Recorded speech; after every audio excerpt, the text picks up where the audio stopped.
Makanya kalau kita melihat dengan mata lahir kita jadi bohong karena kita tertipu oleh bungkusan. Makanya Dajjal itu disebut pembohong. Kita pusing selama ini belajar Dajjal. Akan lahir di mana, pusing. Padahal tadi bawa. Saimah deh. Paham ya? Nah, begitu kita sembuh dari kebutaan mata batin, kita tidak tertipu lagi oleh bungkusan luar. Kita bebas dari penyakit kulit. Maka hari itu tidak ada lagi Dajjal. Karena Dajjal sudah mengalami hari kebangkitan kesadaran. Itu yang namanya kiamat. Maka disitulah perlu Imam Mahdi. Orang yang menunjukkan jalan. Jalan supaya mata yang tertutupnya jadi terbuka. Gitu. Kartos? Masuk akal? Masuk akal?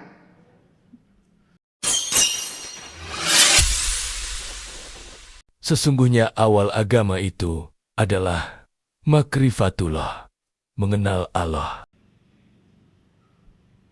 Kenapa saya mengajak kita untuk melonggarkan cengkraman masa lalu? Ini yang paling penting.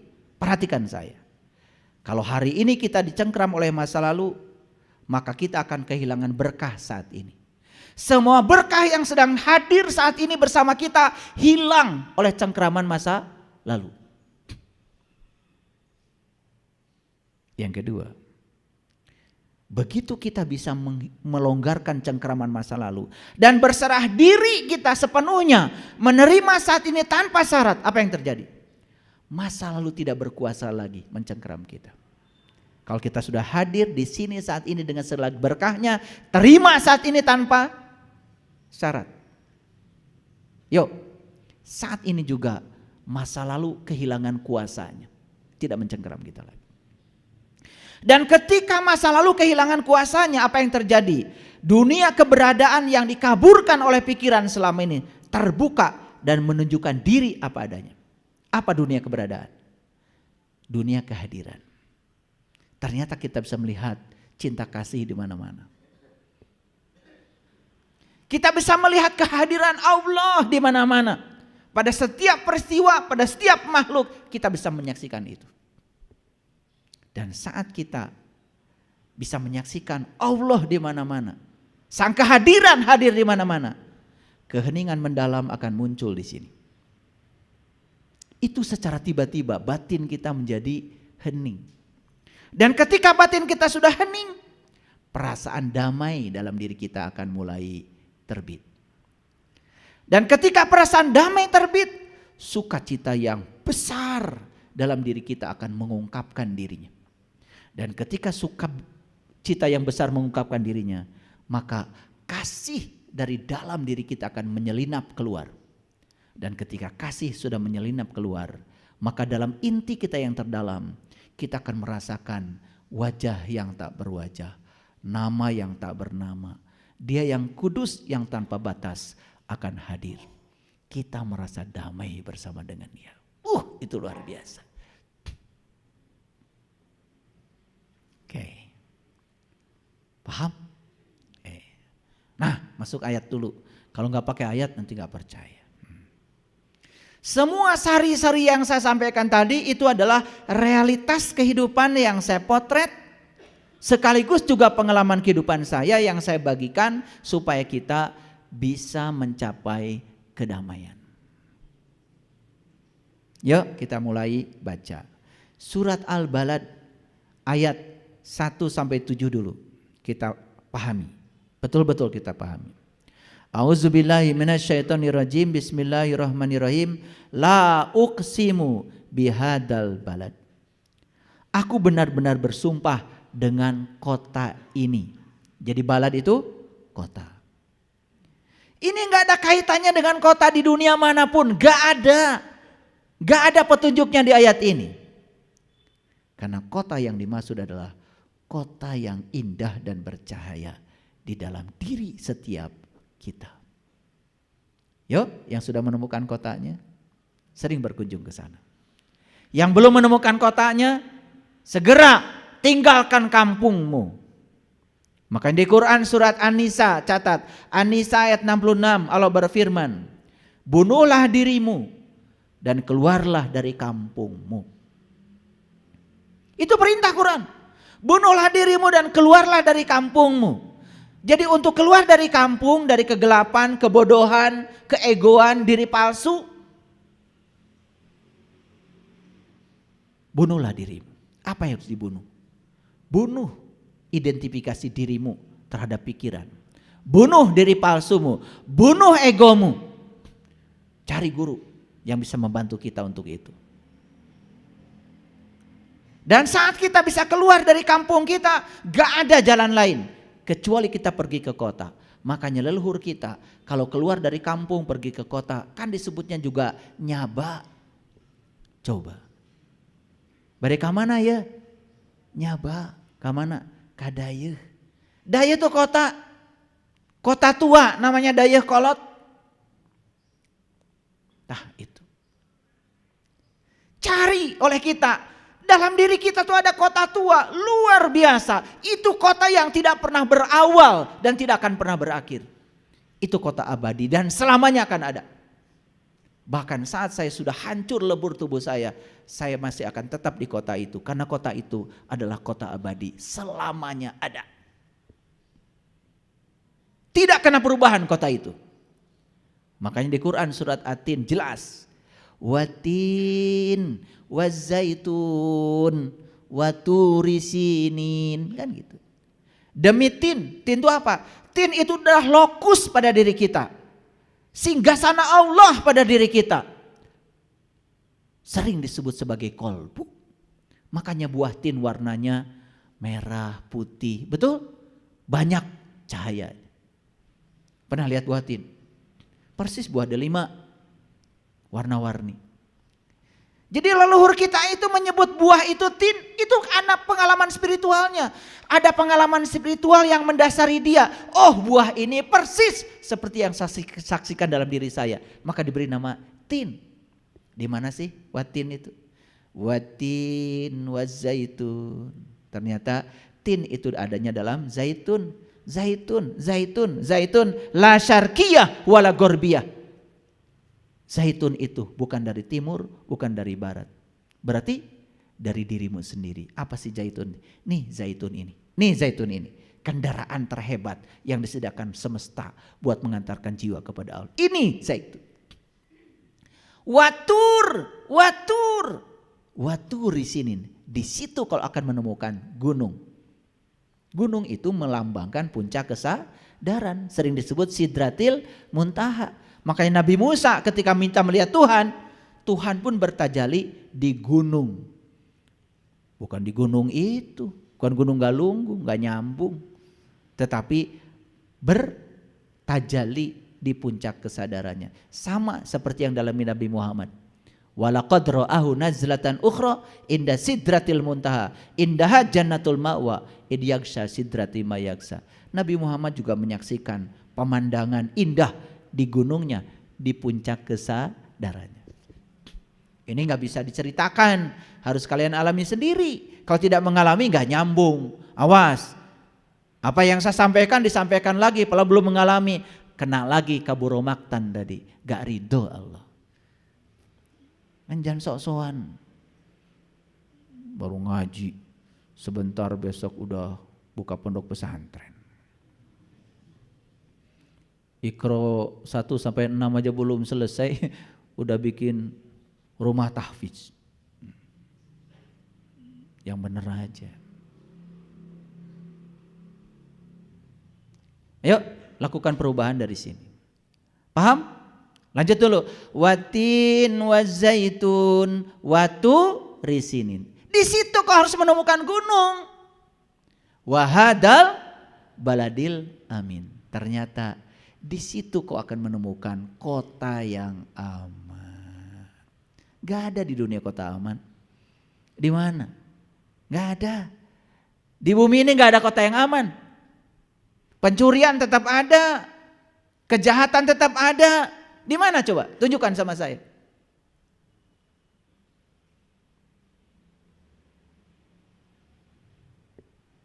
Kota suci itu adanya di sini.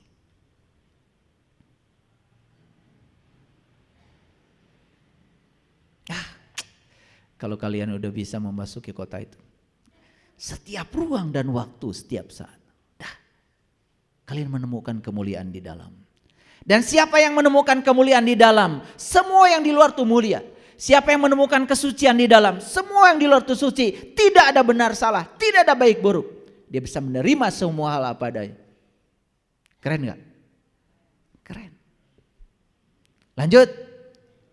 Laqad khalaqnal insana fi ahsani taqwim. Sungguh aku telah menciptakan insan dalam wujud yang sempurna. Jadi tubuh kita ini sangat sempurna untuk apa? Untuk menemukan kota dalam diri kita.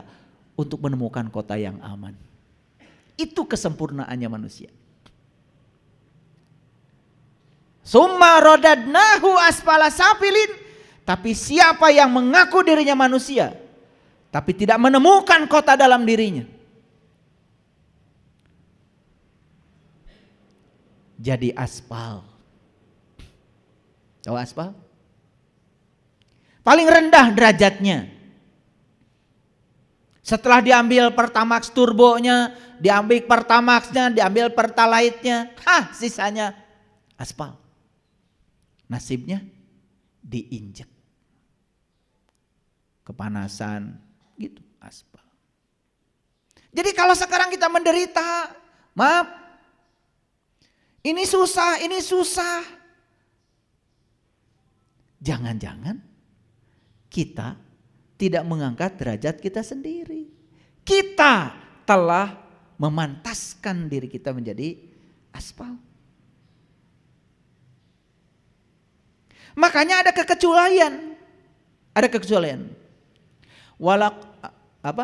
Summa rodadnahu asfala safilin illal lazina amanu. Satu yang iman. Bukan yang aku beriman loh, yang iman.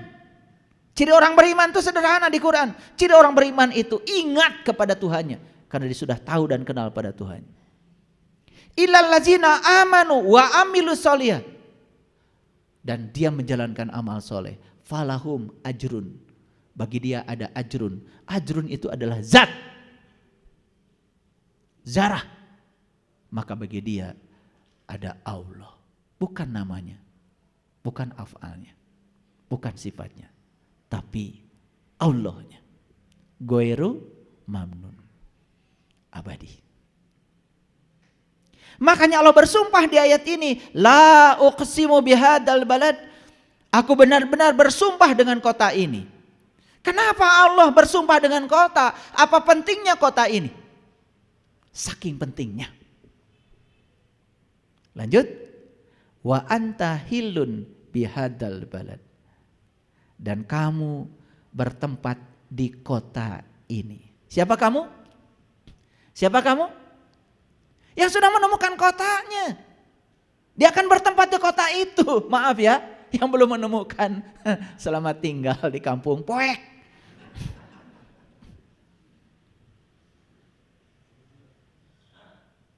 Makanya dalam gelap itulah kita menjadi salah persepsi. Dalam gelap menjadi salah interpretasi. Kayak ular. Begitu ular lihat gergaji, pikiran ular, wah dia akan membunuh saya. Maka dibelit gergaji itu oleh ular. Sampai akhirnya ular mati karena perilakunya sendiri. Nah, kita ini sering hancur, lebur karena perilaku kita sendiri. Disangkanya musuh kita adalah orang lain. Dan orang lain dianggap bahaya. Padahal tidak ada yang berbahaya di luar dirimu kecuali dirimu sendiri. Saya kasih tahu. Nih kalau sudah nunjukin itu saya pengen nyubit sama kalian. Kita selama ini menganggap bahaya dari luar. Di luar gak ada yang berbahaya. Kalau tidak diizinkan oleh kita, tidak ada yang berbahaya di luar. Sakit hati bukan buatan orang. Sakit hati buatan kamu sendiri. Karena kamu ingin orang lain seperti yang kamu mau. Begitu orang lain tidak melakukan yang kamu mau, padahal orang lain tidak bisa dikendalikan oleh kamu, kamu sakit hati. Siapa yang melilit gergaji itu? Kamu sendiri. Ular melilit gergaji. Jadi kita selalu menganggap yang berbahaya di luar diri kita. Maaf, yang menyebabkan kalian gagal sholat tahajud kan bukan orang lain. Yang berbisik pada kamu, kamu sendiri. bisiknya lembut, tiris. Betul nggak? Lembut, tiris. Tama sudah tiris, tunuh. Lembut. Kalau yang saya ucapkan barusan itu kurang lembut. Karena kalau saya lembut membicarakannya kalian nggak dengar. Kasihan yang sedang ikut streaming nggak dengar. Lebih halus dari itu. Bahkan nggak ada suaranya. Diturut? Begitu. Tiris.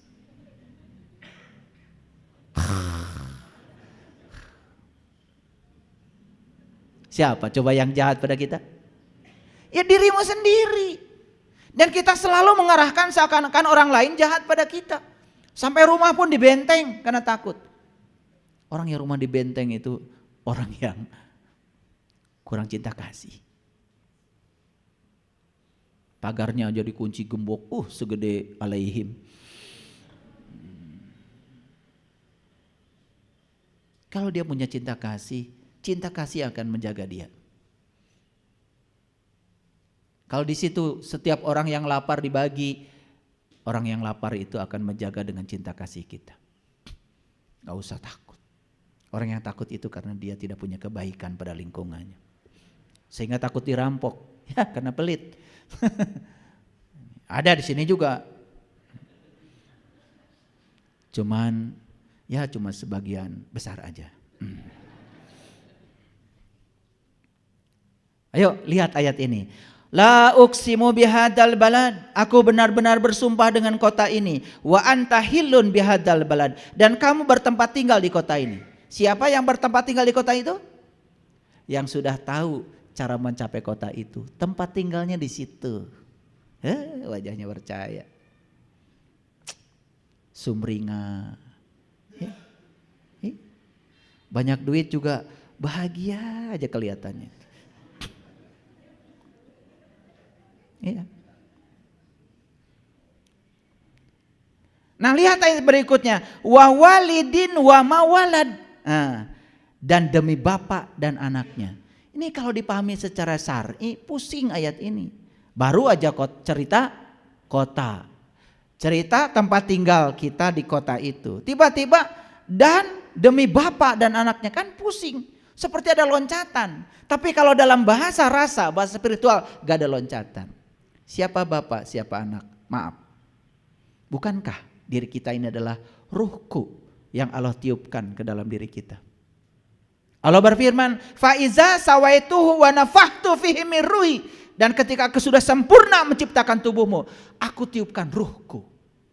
Dan ruh itu adalah bagian dari dirinya Allah yang dipinjamkan menjadi pinjaman kehidupan kepada kita. Jadi yang meniupkan itu adalah bapak dan yang ditiupkan adalah anak. Kalau sudah ketemu kota itu, anak dan bapak tak terpisah lagi. Karena anak sudah ketemu bapaknya. Paham? Sekarang mah kalian belum. Kan masih nyari.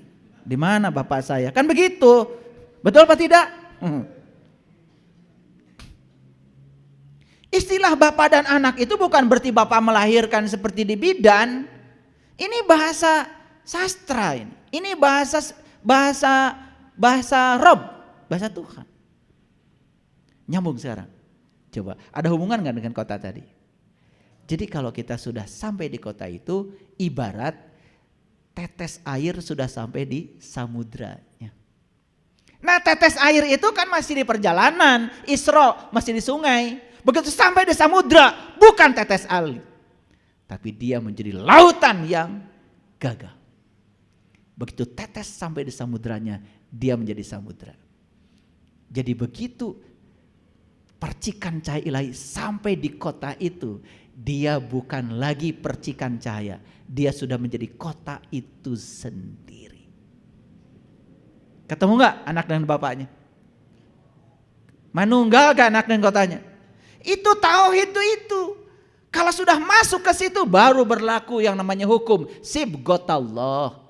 Baru dia akan dicelup dengan celupan Allah. Makanya orang yang sudah sampai di situ welasan, asihan. Duitnya banyak tapi untuk orang banyak. Rezekinya banyak untuk orang banyak. bukan memikirkan dirinya sendiri. Ada tuh orang sampai mati itu hartanya tidak dinikmati. Ada. Bukan yang di sini, bukan. Yang di sini mah nggak beda.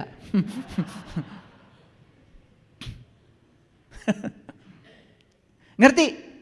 Wa walidin wa mawalad. Perhatikan kata-kata saya, perhatikan. Ini intuisi yang sedang berjalan. Makanya maaf, saya bukan mau memamerkan diri saya. Setiap kali saya mau kajian, saya minta restu dulu. Saya hubungkan diri saya dengan intuisi saya.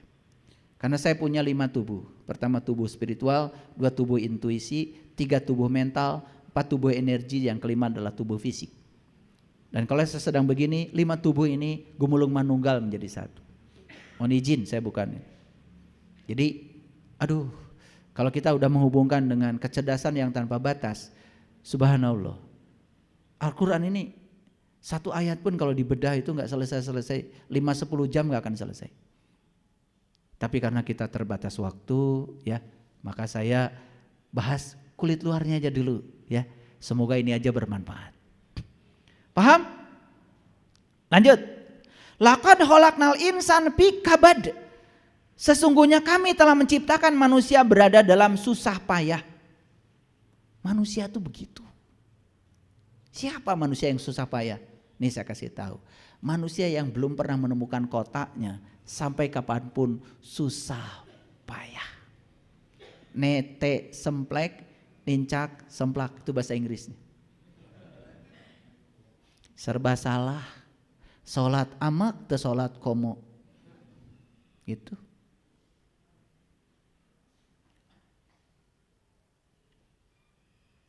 Paham? Jadi ayat ini cerita siapa? Siapapun yang belum menemukan kota dalam dirinya, belum menemukan pusat semesta dalam dirinya. Nih kata Allah, laqad khalaqnal insan fi kabad.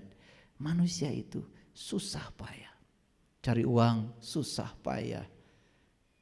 Belajar ilmu susah payah.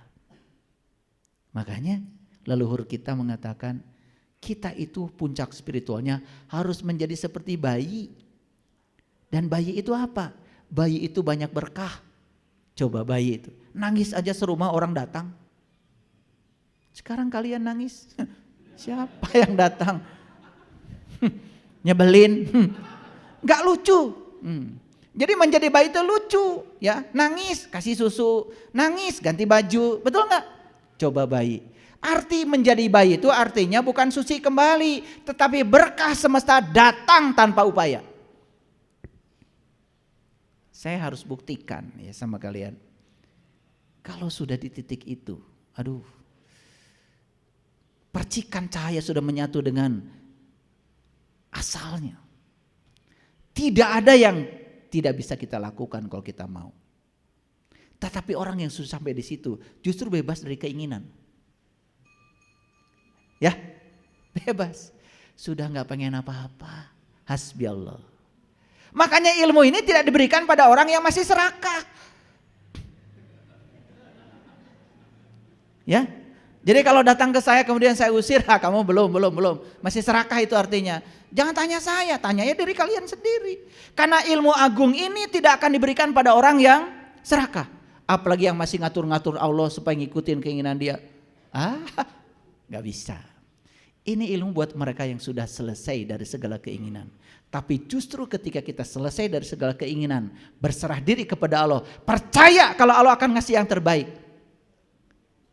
Di situ seperti bayi, semua berkah datang.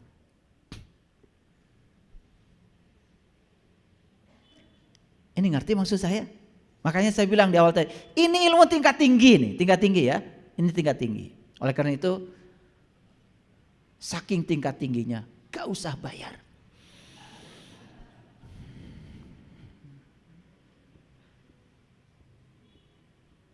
Makanya tidak ada tulisan di luar masjid ini, ditanggung tidak luntur. Apalagi luntur tidak ditanggung. Maaf ya. Yang perlu iklan itu hanya ilmu-ilmu yang tidak percaya pada ilmu itu. Ilmu sejati nggak perlu iklan. Ada yang dapat undangan dari saya? Emang gue pikirin, mau datang boleh, nggak juga nggak apa-apa. Ya, karena memecahkan telur dari luar jadi telur dadar, memecahkan telur dari dalam jadi kehidupan. Jadi kalau mau berubah, berubah dari dalam. Gerakan dari dalam itu jauh lebih keren daripada digerakkan dari luar. Paham? Oke. Sampai mana? Susah payah. Nih, kenapa saya susah payah? Sederhana jawabannya. Tara nyaba ke kota. Kurang gaul. Itu aja. Paham ya? Tidak pernah bepergian ke kota. Makanya berpergian ke kota namanya nyaba. Nyaba tuh ada ayatnya loh. Ada suratnya namanya surat Saba. Surat Saba tuh perjalanan ke kota. Lanjut. Ayah sabu alla ya yaqdiru alaihi ahada. Apakah manusia itu menyangka bahwa sekali-kali tiada yang menguasai dirinya? Perhatikan kata-kata saya. Ketika kita turun tangan, Allah angkat tangan. Tapi ketika kita angkat tangan, Allah turun tangan. Jadi kalau Allah ingin turun tangan, ya angkat tangan. Harus sadar dalam diri kita ada yang lebih berkuasa. Siapa dia yang menciptakan kita? Kita hidup di semesta ini bukan untuk tujuan kita. Kita ada di sini untuk tujuan Allah. Ngiringan wae ka Allah. Kalian mah kumaha atuh? Allah tadi paksa we supaya ngikuleun kahayang maneh. Allah tuh diatur-atur terus, kan Allah bingung. Yang Tuhan siapa? Elu apa gue? Kata Allah. Ya Allah. Makanya di rumah kalian itu buku agama yang ada cuman kumpulan doa-doa mustajab aja. Gak ada yang lain. Biar Allah bisa diatur. Dan kalau sudah bisa diatur, wah bangga. Cerita di mana? Allah sama saya. Nurut. Asa soleh ya kalau ngomong gitu. Betul gak? Subhanallah. Dan kalau yang diajak bicara sama-sama begitu frekuensinya, kumaha atuh carana? Tiap malam Jumat. Naon? Mau orang we. Ayah sabu alla yaqdiru alaihi hada yaqulu ahlaktu malan lubada. Apakah manusia menyangka bahwa sekali-kali tidak ada yang berkuasa atas dirinya? Yuk, kalau kita sadar, saya ciptaan Allah, saya ada di dunia untuk menyenangkan Allah, untuk tujuan Allah. Saya ada di dunia harus menjadi kepanjangan tangan Allah, menyampaikan cinta kasih Allah pada semua makhluk. Kalau kita begitu, kita kerja gak cari uang lagi. Tapi saya bekerja karena saya diperankan oleh Allah untuk menyampaikan cinta kasih Allah kepada orang yang perlu pelayanan. Uang datang? Uang datang? Datang melampaui yang dipikirkan. Jadi baik lagi. Tapi setiap kita melakukan kebaikan dikaitkan dengan berapa yang kita dapat, percaya sama saya, kita hanya akan mendapat yang kita pikirkan. Like attracts like. Ini saya menggunakan bahasa akademik ya, tapi bahasa akademik tingkat TK sebetulnya ini. Tingkat TK. Tahu TK? Taman kawak-kawak. Ini kawak semua ya, udah kawakan.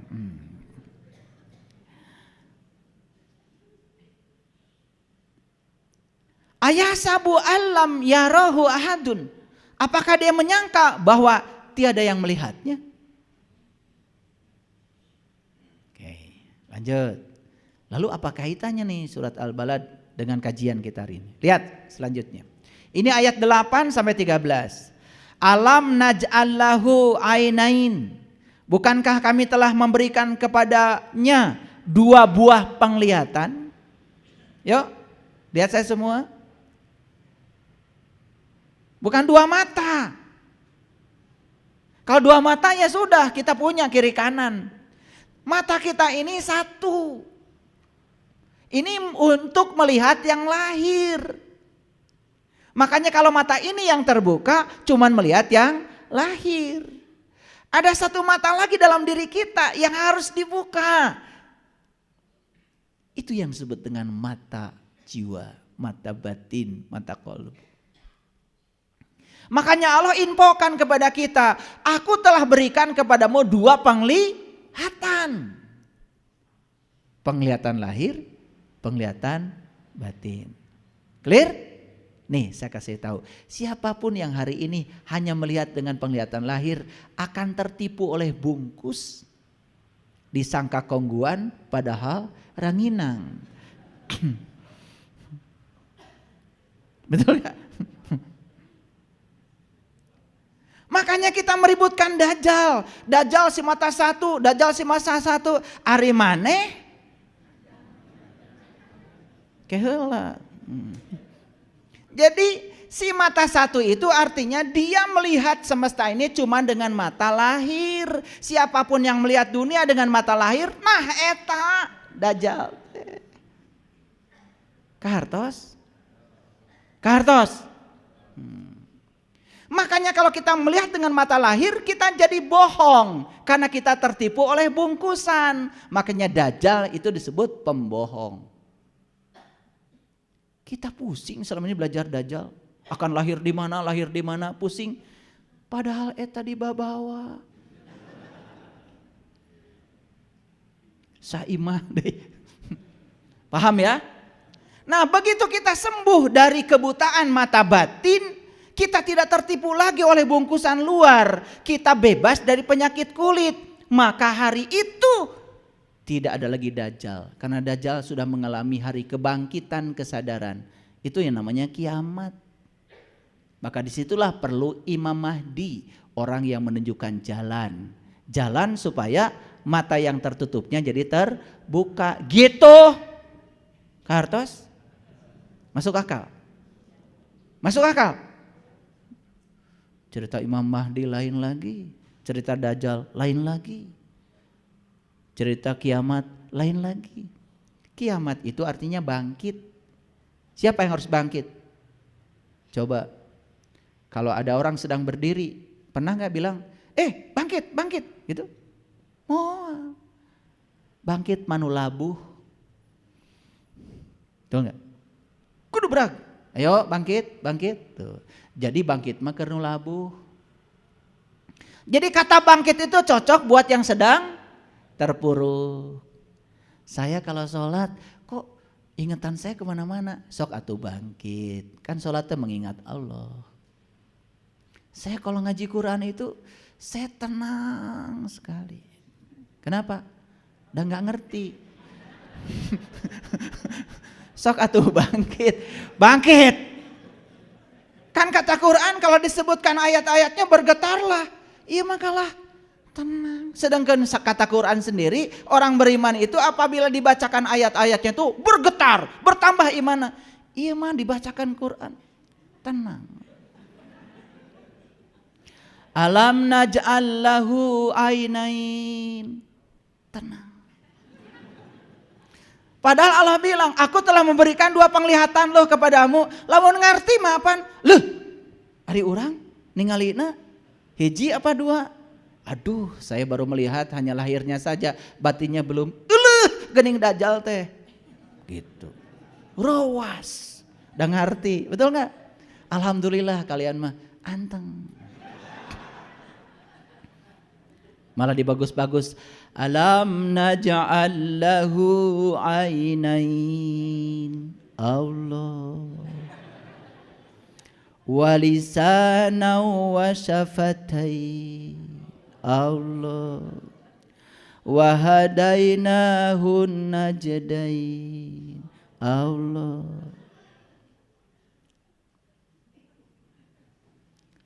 Malah di Quran Allah bilang, aku jadikan kamu kera yang hina. Allah.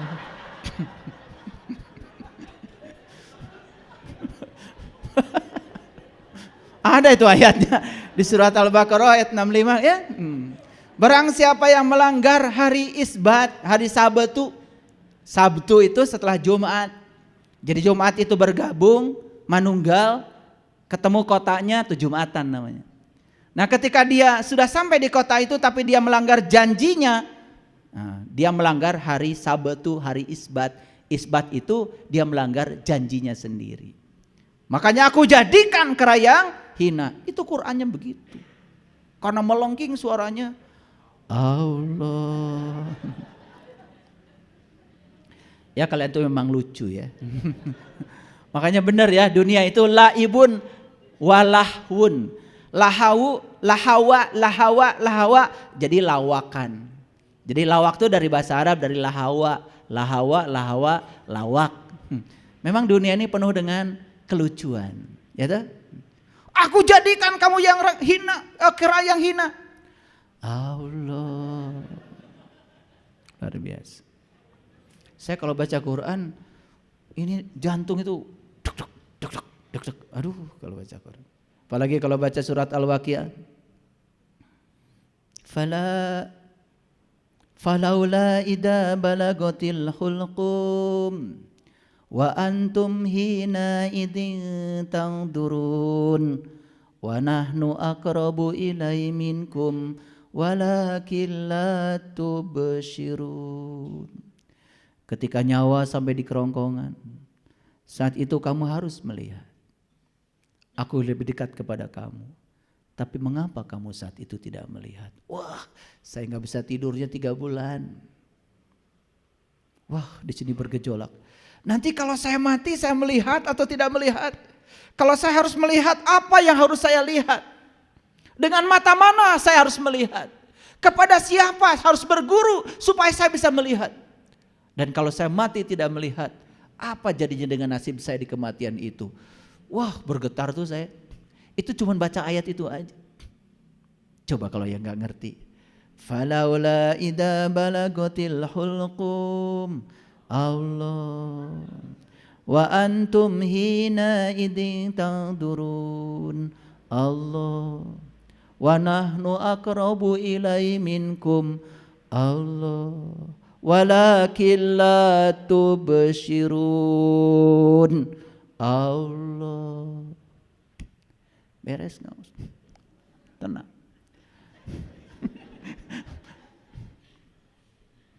Luar biasa ya. Yuk lihat saya sekarang. Alam naj'al lahu ainain. Ngerti sekarang? Kamu diberikan 2 penglihatan loh kata Allah. Itu dijelaskan dalam Quran surat Al-Isra ayat 72.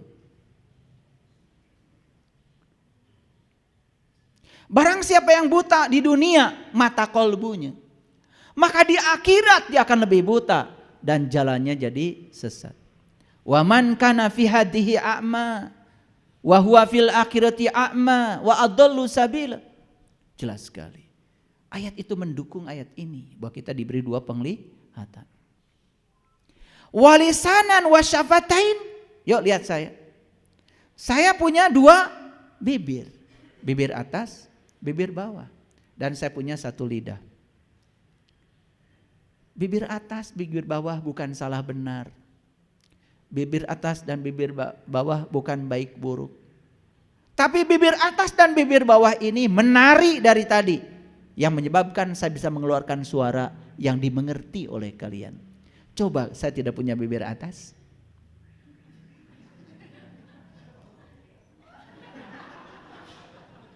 Gak ada suaranya. Atau bibir atas saja tidak punya bibir bawah. Gak ada suaranya. Suara saya ini terdengar karena ada atas ada bawah. Jadi atas dan bawah bukan baik dan buruk. Terima semua dualitas apa adanya.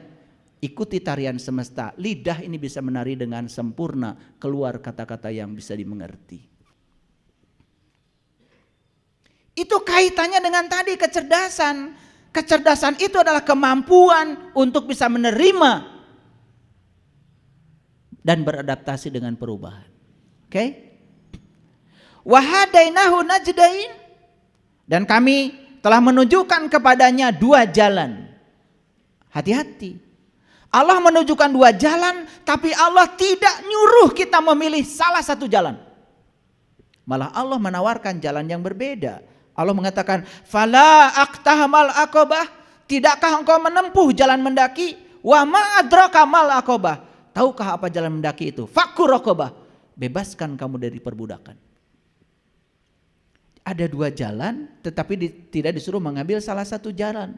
Malah disuruh mencoba jalan mendaki. Lihat saya semua, mendaki kemana? Ke gunung, ke atas. Cocok dengan ayat tadi. Betul? Demi tin, demi zaitun. Di sini ada kota yang aman. Di sini ada gunung. Jadi kita disuruh untuk menapaki level-level kesadaran. Sampai di puncaknya kesadaran, kita tidak lagi melihat benar, salah, baik, buruk. Semua yang terjadi adalah realitas. Semua realitas adalah kebenaran. Tangkap pesannya dari Allah.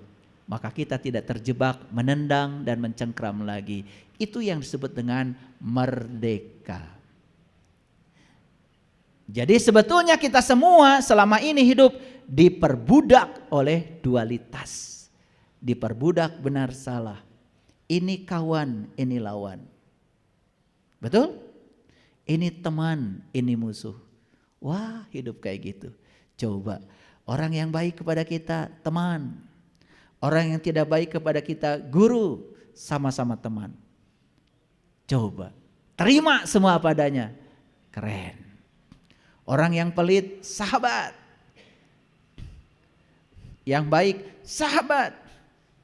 Semua terima apa adanya. Orang yang baik, kasih oleh-oleh sedikit aja karena sudah baik. Yang pelit, kasih oleh-oleh banyak sedikit. Nah, biar sadar. Biar merasakan. Kalau dia merasakan pemberian itu enak, semoga dia bisa memberi pada orang lain. Dia bisa merasakan enaknya memberi. Kan gitu. Jadi gak ada yang salah di semesta ini. Semua baik-baik saja karena pikirannya sudah istirahat. Keren gak kalau hidup sudah begitu? Siap gak memasuki perubahan? Siap gak beradaptasi dengan semua perubahan? Nah, itu namanya cerdas. Kalau masih menolak perubahan, masih ingin di zona nyaman, itu namanya masih belum cerdas alias idiot. Udah bisa ngukur sekarang? Makanya selesai kajian ini bisa langsung ngukur. Oh, saya ternyata belum begitu cerdas. Karena setiap ada yang berubah, saya melawannya. Setiap ada yang berubah, saya menolaknya.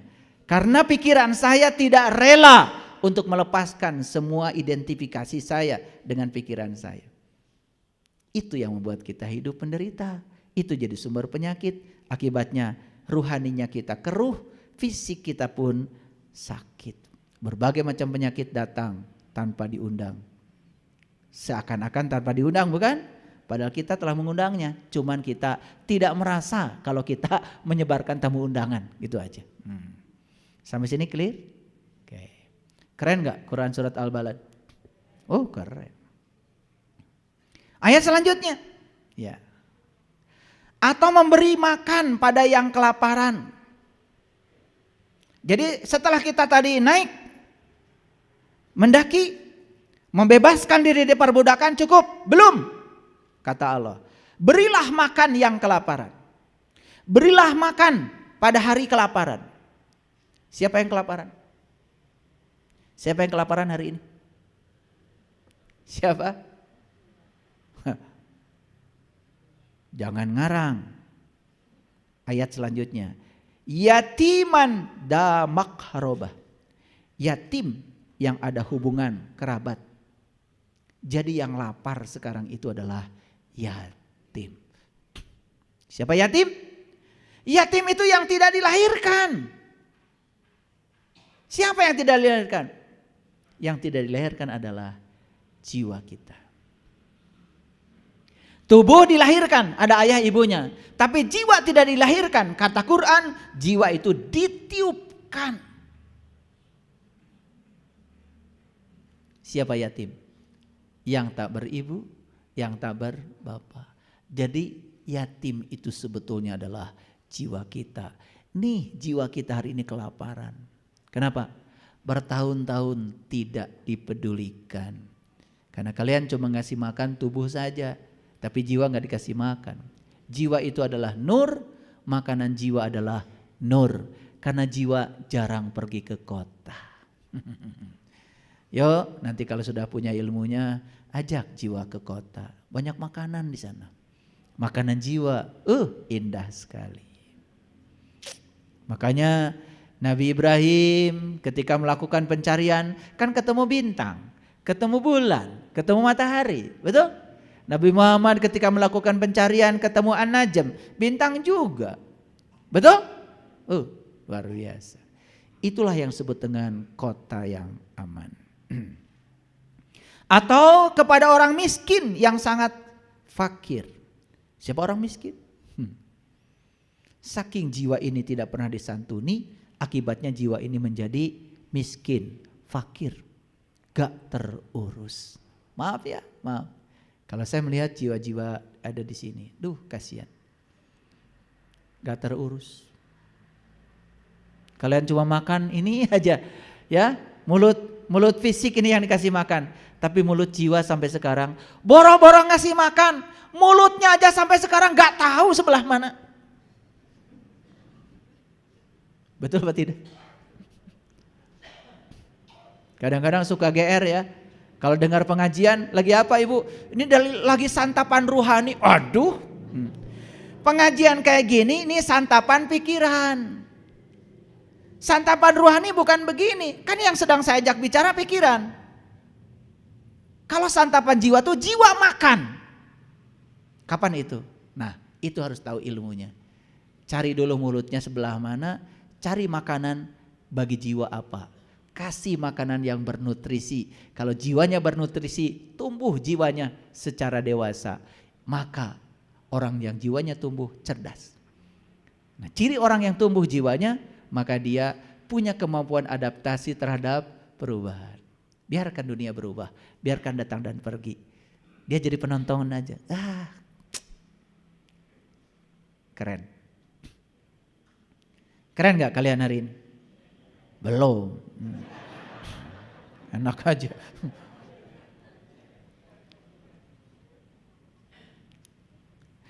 Dan dia termasuk orang-orang yang beriman dan saling berpesan untuk bersabar dan saling berpesan untuk berkasih sayang. Ayo lihat saya semua. Ketika kita sudah membebaskan diri dari perbudakan dualitas, karena kita sudah menemukan kota kita, sudah menemukan jati diri kita, anak sudah ketemu bapaknya, apa yang terjadi? Di sini Allah mengatakan, dan dia termasuk orang-orang yang beriman. Makanya orang yang beriman pesannya cuma dua. Satu, saling berpesan untuk bersabar. Dua, saling berpesan untuk berkasih sayang. Tahu sabar? Udah saya jelaskan. Sabar tahu? Apa sabar? Menerima realitas tanpa syarat. Sabar. Karena realitas itu kebenaran. Itu diambil dari Quran surat Al-Ashr. Wa tawasau bil haq wa tawasau bis sabr. Kebenaran adalah segala yang terjadi, itulah kebenaran, itu realitas. Karena di balik semua tidak mungkin tidak ada kehadiran dia. Makanya siapapun yang bisa menerima realitas tanpa syarat, maka dialah orang yang sabar. Paham? Yuk kita saling bertausiah dalam sabar dan kasih sayang. Makanya kalau kita sudah bisa menerima semua realitas tanpa syarat, maka muncul dari sini tadi menyelinap yang namanya kasih. Welasan, asihan. Makanya kan ajaran leluhur kita tuh silih asah, silih asih, silih asuh, silih wawangi. Luar biasa. Simbolnya dua, maung, manusia unggul, sama kujang, kukuh karena janji. Itu yang diajarkan Eyang Prabu Siliwangi, Raja Pasundan yang sangat terkenal. Makanya ajaran leluhur kita disebut ajaran Ra. Ra itu cahaya. Makanya Ra itu jadi nama-nama penting di negara ini. Negara ada Ra-nya. Bendera ada ranya. Tentara ada ranya. Nusantara ada ranya. Pergi ke Jepang ada kuil Nara. Pergi ke Mesir ada piramid Amon-Ra. Jadi Ra itu aslinya dari sini. Makanya daerah ini disebut Parahiang. Pa itu adalah tempat, Ra itu cahaya, Hiang itu adalah leluhur. Jadi ini adalah tempat para leluhur yang sudah mencapai cahaya.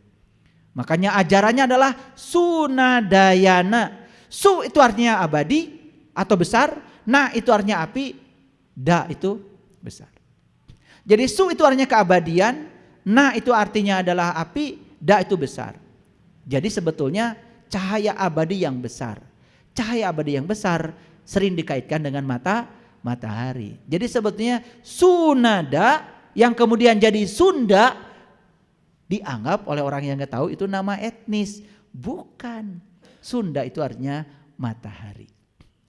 Makanya ajarannya leluhur kita namanya Sunadayana. Yana itu jalan. Sunadayana artinya jalan menuju matahari. Bukan matahari itu. Karena Quran mengatakan Rabbul Masyriqain wa Rabbul Maghribain. Ada dua matahari yang harus kau tempuh. Matahari yang ini mah tileletik geus apal. Tapi ada satu matahari lagi dalam diri kita yang namanya matahari rohani. Pergi ke kota. Itu yang sering disebut padang mahsyar. Di sana ada matahari tetapi tidak panas dan tidak menyilaukan. Nah, harus masuk ke sana. Begitu masuk ke sana, nyanyi di sana. Bubui bulan. Bubui bulan sangrai bentang. Panon poe. Panon poe di sasat. Tapi sebelum nyanyi itu ada nyanyian sebelumnya.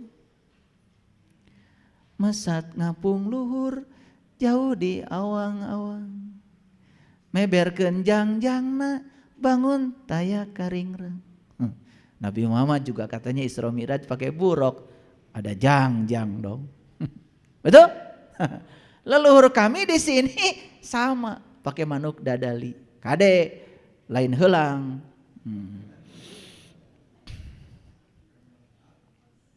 Manuk dadali jadilah burung Garuda. Makanya lambang negara kita burung Garuda. Di badannya burung Garuda ada perisai Pancasila. Wih keren ya. Kalau di bedel itu semua wah kebuka. Ternyata Pancasila itu ajaran spiritualnya leluhur kita yang luar biasa. Makanya Pancasila, sila pertama bicara ketuhanan, enggak bicara Tuhan. Gak bicara Tuhan, tapi ketuhanan.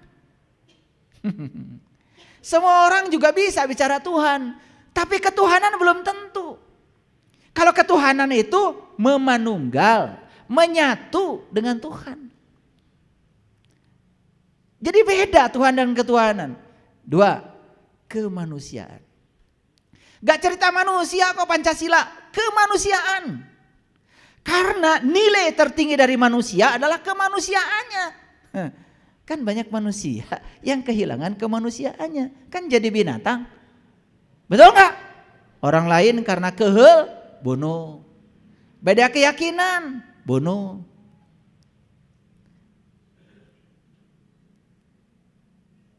Hebatnya leluhur kita. Kata-katanya sudah cerdas. Makanya bahasa itu melambangkan kecerdasan. Sila ketiga, persatuan. Karena persatuan itu dibutuhkan untuk bisa mengikat semua perbedaan. Sila keempat, kerakyatan. Dipimpin oleh hikmah dan kebijaksanaan. Itu dua-duanya bahasa Quran. Yu'til hikmata mayyasha wa mayyutil hikmata faqad utiya khairan katsir wa may yazakaru ila ulil albab. Makanya untuk mencapai hikmah harus jadi ulul albab, lagi-lagi ahlul bait. Makanya sila yang terakhir adalah keadilan. Keren. Sayang sekali kita tidak mengerti isinya. Bahkan kalau upacara bendera pun ya Bilih teka absen. Kadang-kadang menghormat bendera aja karena nggak ngerti. Ngaplek. Indonesia tanah airku. Gagal.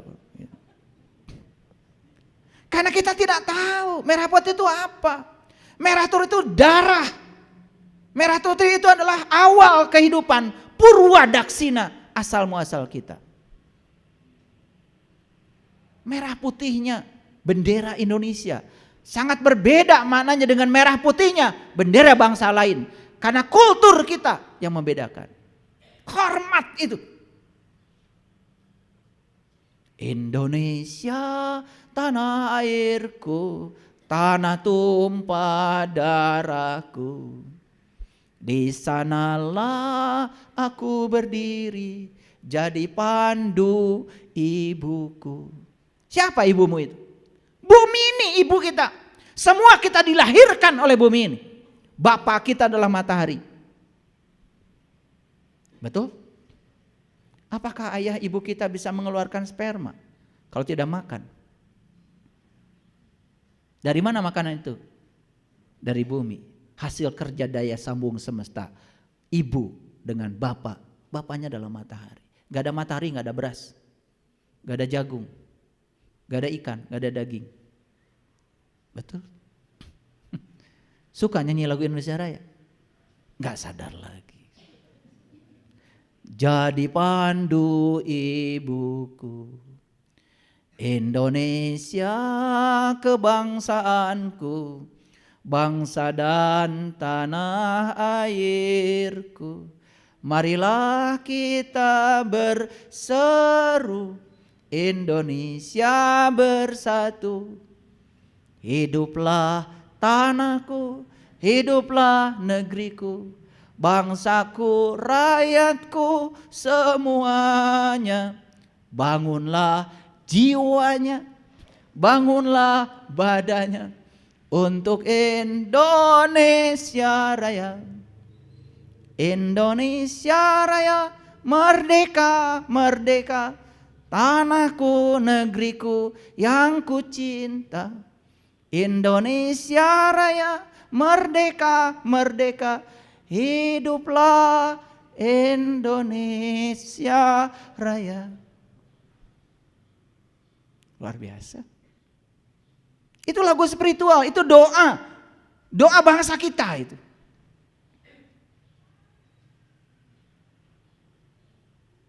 Banyak yang tidak mengerti. Bahkan menyepelekan lagu itu, menyepelekan bendera, menyepelekan lambang negara. Gak ngerti, gak ngerti. Bahkan lebih mengagungkan budaya bangsa lain daripada budaya leluhurnya sendiri. Sehingga kita kehilangan jati diri kita sendiri.